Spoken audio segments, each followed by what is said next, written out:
Welcome back to the class. In the previous two sessions, we had a very broad overview of some of the key debates in sociological literature regarding the process of globalization. So you must have understood that the depth as well as breadth of debates within academia regarding this whole phenomenon of globalization. These debates rage not only in terms of some of these conceptual categories, but these debates also are quite vibrant in terms of understanding the extent of globalization, to making sense of this particular phenomenon, the implication of this phenomenon, the kind of a political position that one requires to adopt, whether it is desirable, whether it is not desirable, what are the kind of long-term implications of that. So as I mentioned in the previous classes, the debates and discussions on globalization is so vast and so extensive, and there is hardly any consensus on any of these major themes. So in today's class as well as the next class, I am going to discuss some of the very central themes of globalization, trying to understand what does it mean. Okay, I know that this very question itself is problematic, because many of the scholars whom we are going to discuss, they would urge you not to look at globalization as a particular thing, as if it can be described, or as if something can be easily made sense of in a very simplistic manner. So but at the same time, since this is the first week, since it's a very introductory classes that we are having, it is important that I provide some introductory remarks about what is globalization, what are some of the kind of a consensus, some kind of consensus at least shared by some of the scholars who try to define, try to understand, try to characterize this particular phenomenon. Okay, so today we have this particular essay, Roland Robertson and Kathleen E. White. This essay is taken from the book Globalization, a Reader, edited by George Ritzer. So I mentioned in the previous class that this Globalization Reader will be one of our textbooks, because that because the reader contains a lot of important essays that we will be referring to in the coming classes. So I also mentioned that in many classes, in vast majority of the classes, I would be following one particular scholar or one particular article very clearly. So that means mostly I will be discussing a particular author based on his or her own original works. That why it is important, because instead of giving a very kind of a summary of certain ideas or concepts, it is important that we try to understand the scholarly arguments of some of these important intellectuals, and it's also important that we develop the ability to read the original essays, original books, original writings of these important scholars, because that gives you some kind of a clarity and insights about how these people write, what are their basic arguments. So you directly we are dealing with the reader. So this particular essay is a summary of the essay written by Robertson and Kathleen E. White, titled "What is Globalization?" So as I mentioned, there are many globalizations instead of a definitive definition of globalization. This point is something that we mentioned earlier, because there is hardly any consensus among scholars about how to define it. Okay, how do we define? Can we have a definition of globalization that is agreed upon by everybody? And the chances are very slim, because many scholars look at globalization from different vantage points, different disciplinary perspectives, different ideological perspectives. So each of these definitions will give the kind of an orientation of their own orientations to these definitions, and that necessarily is not a bad thing. I hope you understand that in social sciences, unlike in say natural sciences or physical sciences, a definition is not a very definitive thing. It's not an absolute thing. It's not an absolute, the end result of a intellectual journey. Rather, definitions always give you broader indications, broader perspectives about the time and the context in which somebody tries to define a particular phenomenon. Okay, so if you look at so because of that very reason, in social sciences definitions keep changing. And definitions keep changing, and as I mentioned earlier, it's not necessarily a wrong thing. Okay, it's not a wrong thing, because it's not an inability of the social science to define certain things, but rather it's a reflection of the complexity of the subject matter that social sciences are dealing with. I'll talk about culture in the next week. So culture is such a very dubious term.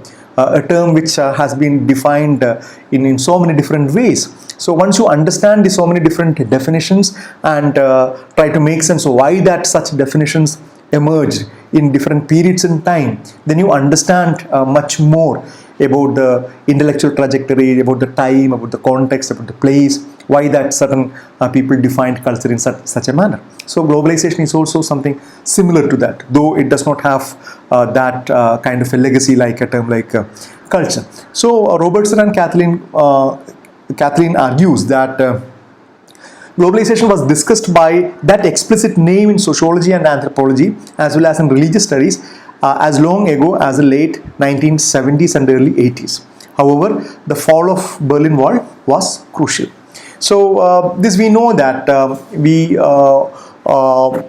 fall of Berlin Wall, which ended the Soviet Union, and which also kind of collapsed a communist economic system as an alternative to capitalist system, the kind of a bipolar world that the world has been witnessing since the end of Second World War came to came to an end.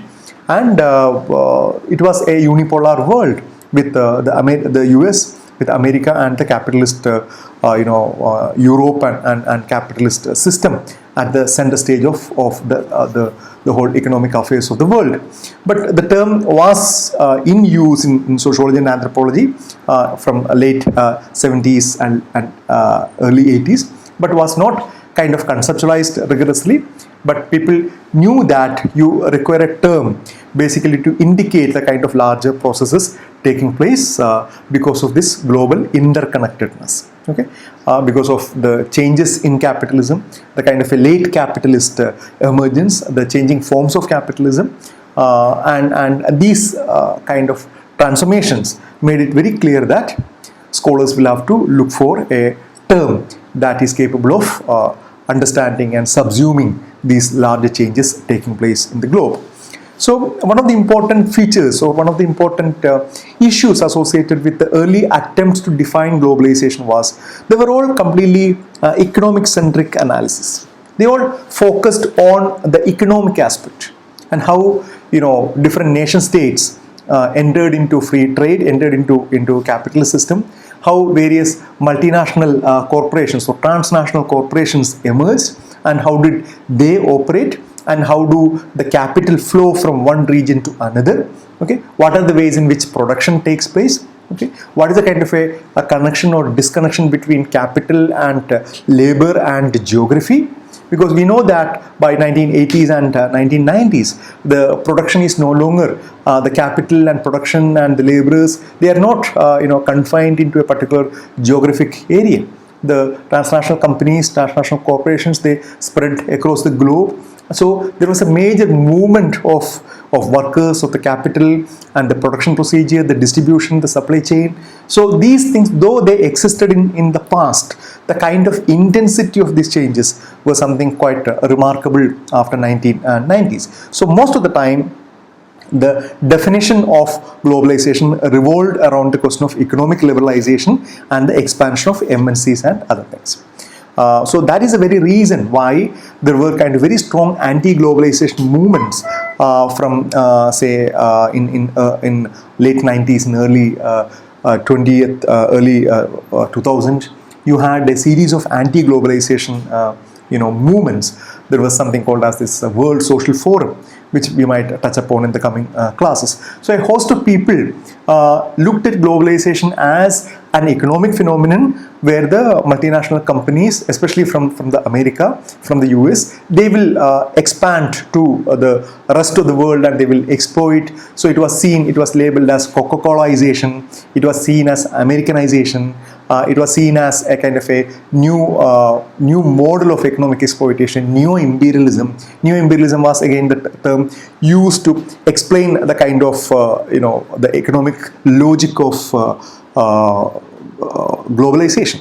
So that definition, this economic-centric definition of globalization, also, as I mentioned, provided quite a lot of anti-globalization movements. And later, it became evident that globalization cannot be reduced to its economic activity, because the social and cultural and political implications of this process is equally important. So if you specifically try to understand again the form of globalization, what is the form of globalization, how can we kind of characterize the form of globalization, the morphology of globalization, which again, it has very different kind of arguments. For example, people like Immanuel Wallerstein. I hope you are familiar with him. Immanuel Wallerstein is a very important sociologist who provided a kind of neo-Marxist argument to talk about the global developmentalism, global expansion of capitalism, which he argued that what we are witnessing in the post-colonial era, it was nothing but a continuation of the earlier forms of colonial expansion. So he talks about the world system as comprising of the core, the semi-periphery and the periphery countries. And he argued that starting from the colonial period and through the post-colonial period, the whole world has been integrated through the trade and economic relations, and countries which are considered to be occupying the core positions, mostly the European countries and then later the America, they are the ones who actually control the flow of capital through the kind of an unequal trade relations to the periphery countries, as well as to the remote regions of the countries, as well as the periphery countries through what is known as this semi-periphery countries. So for Wallerstein, the world system has to be understood not merely as the interrelationship between different countries, but rather it has to be understood in the light of a much larger system. So that's why he calls it as a world system theory.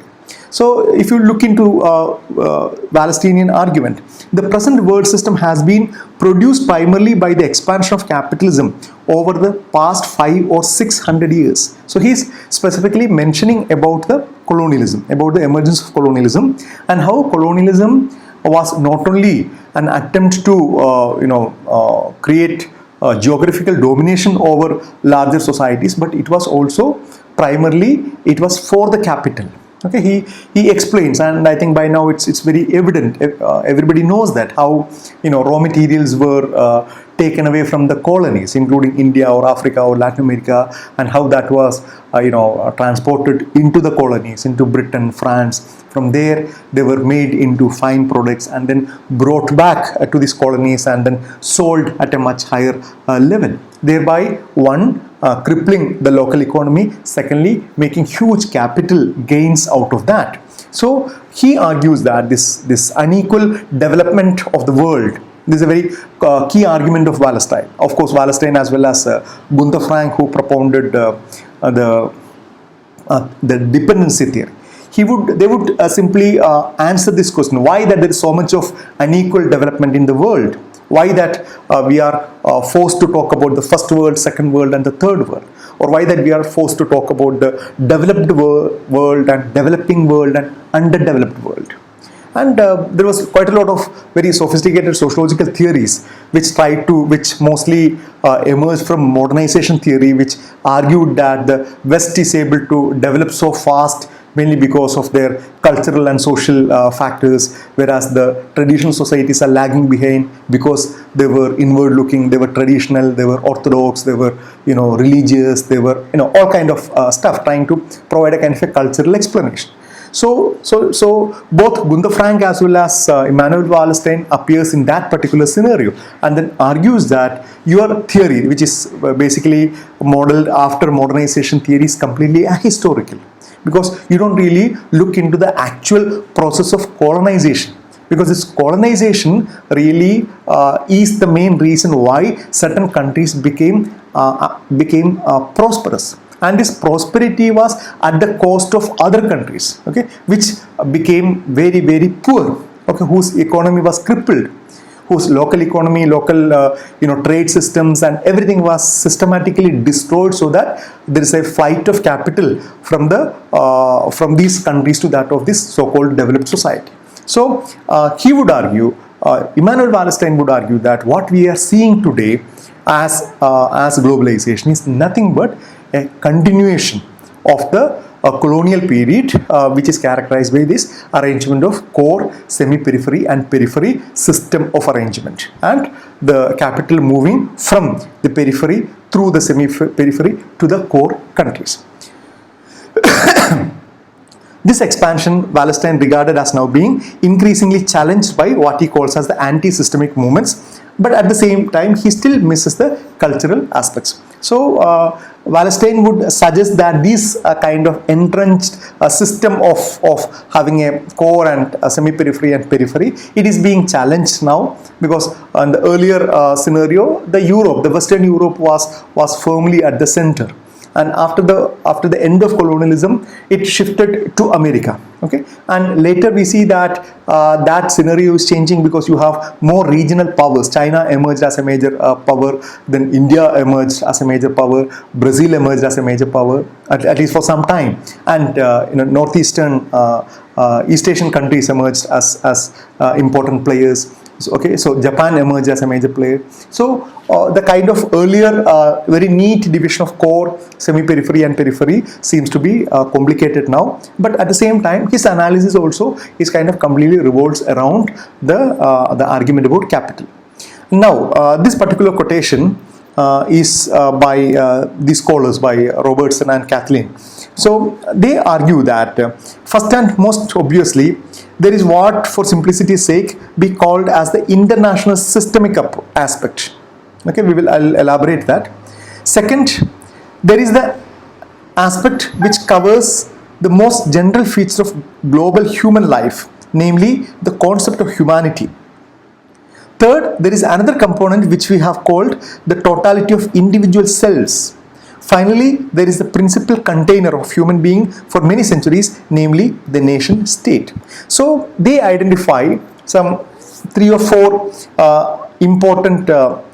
5 important components as the form through which globalization unfolds. Okay, and this is a theme which we will also continue in the next class when we talk about the major players of globalization. So Kathleen and Robertson argue that these are the important forms of people through which globalization really plays out.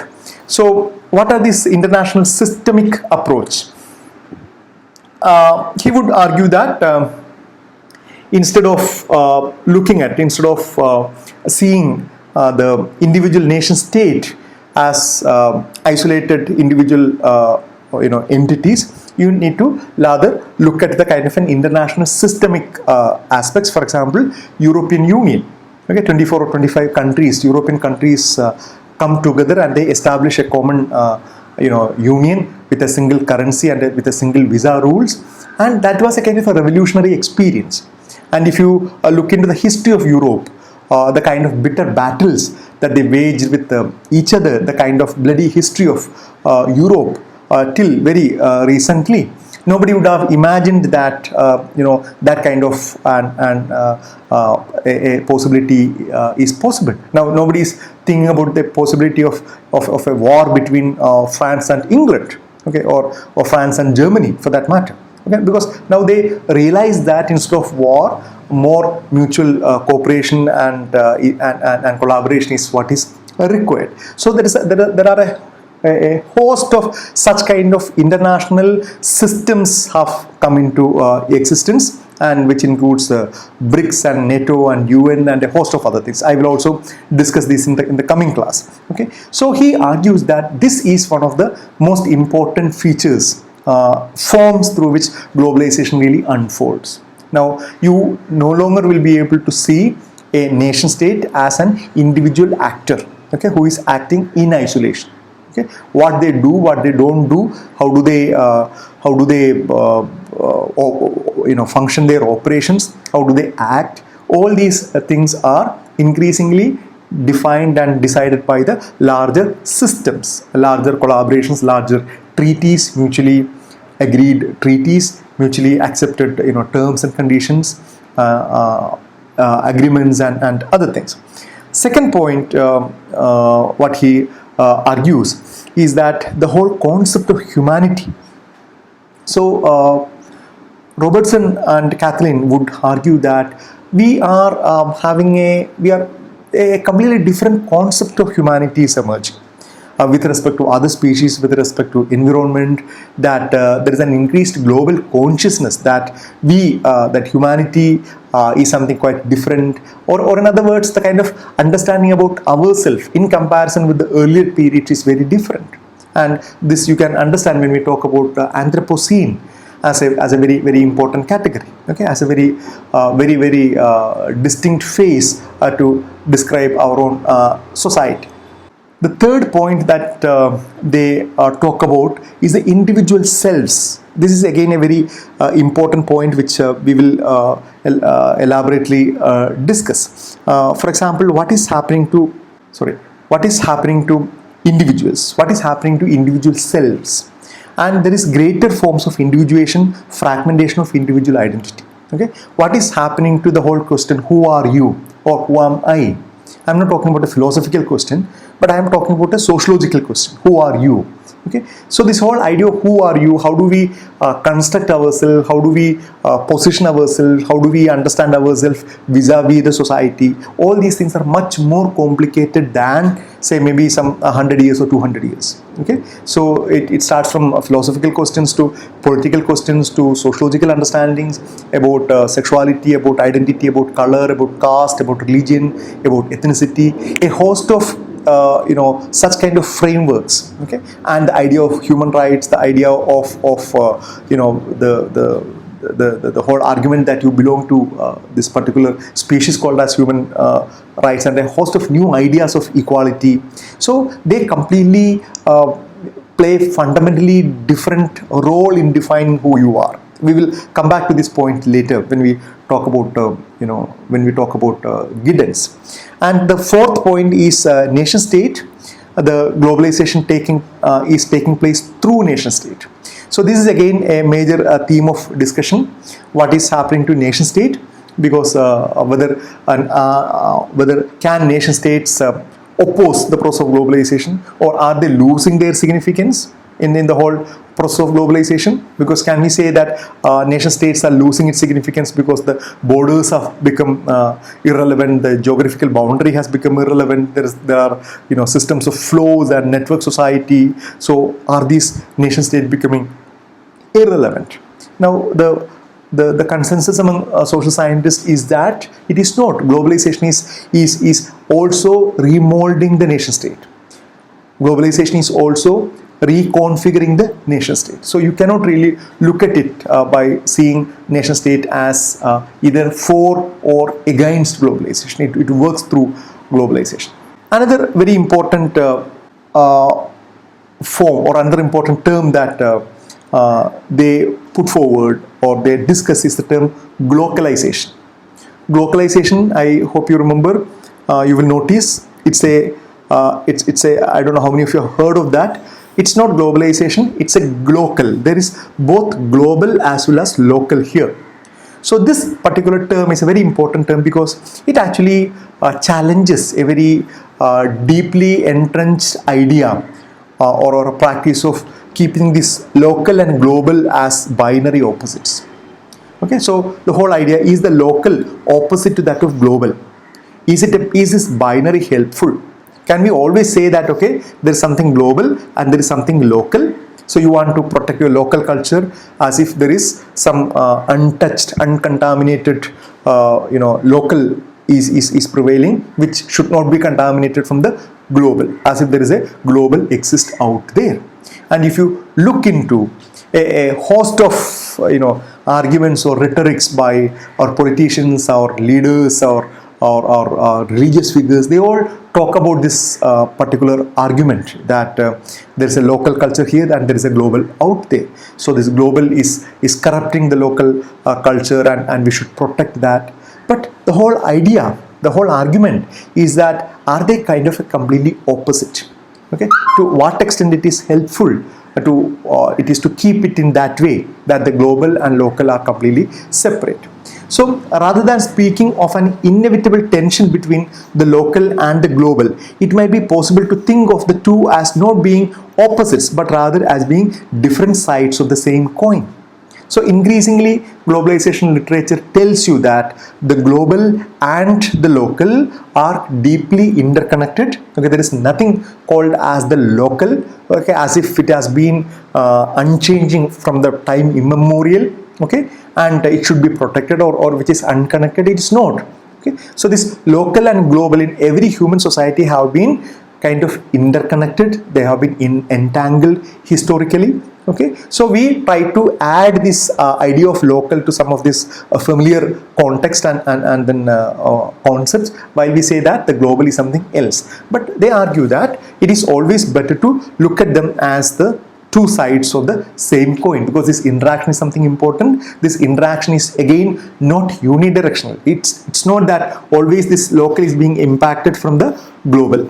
Okay, so that is again our idea that our culture is being corrupted, our morality is being corrupted because of the Western influence, because of globalization. Now our values are gone. So we think as if it's a unidirectional change, that everything from the globe is coming and then being influenced the local. So this glocalization would argue that that is not the case, rather it is different. It's a kind of a mutual interaction. The real sociological or anthropological question becomes that of examining the ways in which the relationship between the global and the local is actually undertaken. So this is the most fascinating aspect about a sociological or anthropological research. Okay, so you need to, if you are doing a research in anthropology or sociology, you would really, of course you will have this conceptual idea, but you will really get on to examine at the ground, okay, or on the ground, trying to understand how this negotiation, how this interaction between the global and the local takes place on the ground. How ideas change, how materials change, okay, how the flow of ideas from other place to this place and from this place to that place, how does it work? Okay, and so that how both the global as well as the local are reshaped. It's no longer a one-sided program. It's no longer a one-sided scenario. It is actually a two-sided complementary kind of a scenario. So there are a lot of examples of food, music, fashion, identities, you name it. Okay, now we are already into an integrated, globally interconnected world, so that there is nothing local as if it is completely unconnected or completely isolated from the global flows. Okay, so whether it is the food, whether you know how popular the Chinese food is, gobi Manchurian, whether we don't know whether it's an Indian food or a Chinese food, or a host of burgers, or everything, you name it. The food culture in the country has gone substantial changes over the past so many at least past 2-3 couple of decades.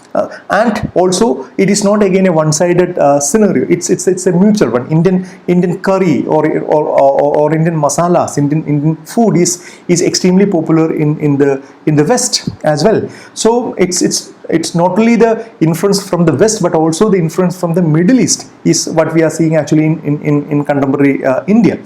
So you see, whether it is music or fashion or identities, the whole questions about sexuality, the color, racism, ethnicity, all these arguments are getting more and more entangled between the local and the global. So social science literature or sociology would rather prefer this term, glocalization rather than understanding globalization as a one-sided movement. So they summarize again.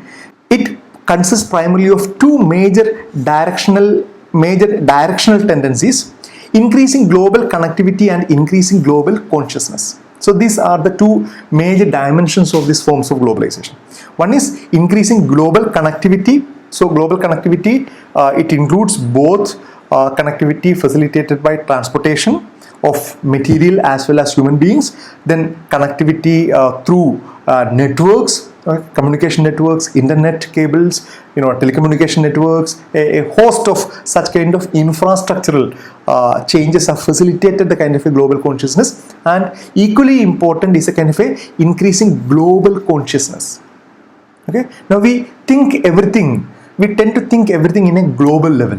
We understand that things that happen at the local level will have an impact at a global level, or something that happens at global level will have an impact in the local level. Okay, so we know that even this latest recent case of this COVID-19 was an epidemic that broke out in the Wuhan city of China, and because of this extreme form of global connectivity of people moving in a very, very dense manner, it became a global pandemic in no time. So similarly, the kind of incidents that happen in different places, the 9/11, the attack on the Twin Towers, it had cascading effects on almost every part of the globe. So this interconnectivity as well as the global consciousness, okay, about the challenges that faced by the world, about environmental degradation, about global warming, about greenhouse effect, a host of such ideas actually give you this understanding of global consciousness. Consciousness does not imply consensus, merely a shared sense of world as a whole. Obviously, because we don't think that global consciousness would lead to a kind of a consensus. Rather, it's only a shared sense of that the world is a whole, and you need to approach it like that. Second, globalization has a particular form, one which has been to all intended purposes consummated by the founding of the United Nations Organization, UNO. This means that, like the operations of the UN, globalization is focused upon 4 points of reference: nation states, world politics, individuals, and humankind. This is something that we discussed earlier. So the kind of the system, especially systems like UN, United Nations, which was established immediately after Second World War, basically to prevent the recurrence of a world war, but it was seen as an institution that upholds certain universal values, and which of course recognizes the existence of individual nation state, and that has this of 4 reference points. One is nation state, then the world politics, which are regulated through these systemic arrangements, and individuals and humankind. And the third, globalization is constituted by 4 major facets of human life, that is cultural, social, the political, and the economic. These dimensions are in reality heavily intertwined, one or two aspects being more prominent at any given time or place. So the latest or the current social science or sociological literature will argue that the cultural or political or social dimension of globalization is as important as that of economic globalization. Okay, so from the earlier economic centric understanding about globalization, we have moved in a much more broader, comprehensive understanding of globalization, which includes the cultural, social, political, and economic. So in order to conclude, the argument that globalization is not a thing, it is not an it. There's no globalization as such there for you to go and then describe, then analyze. Okay, so globalization is a complicated, multifaceted process, okay, having very specific consequences on different parts of the society in an extremely contextual manner.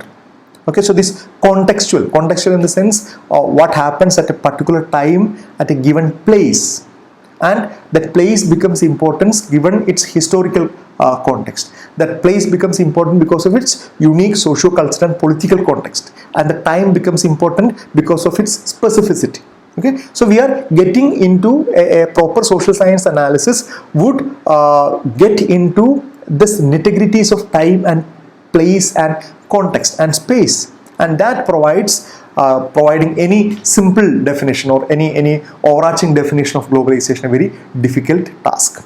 So that is why it is a contested topic from the diverse disciplinary and political perspective, a point that I have been talking about from the beginning. So for example, if you want to understand the impact of globalization, what is the impact of globalization in India? This is a very impossible question. It's an impossible question because it's too broad a question.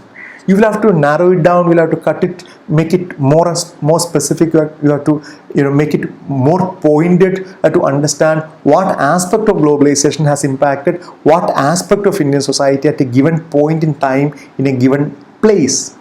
Okay, only then we will be able to understand the kind of a gravity of the situation, the complexity of the situation, and then try to understand that. So this particular essay, as I have mentioned, is a summary of the essay written by Roland Robertson and Kathleen E. White, who tried to answer this question, that what is globalization, with an argument that it is not an it or it's not a thing, rather it requires more complicated conceptual analysis to make sense of that. Okay, so we'll stop the class here and we'll meet you for the next class. Okay, thank you.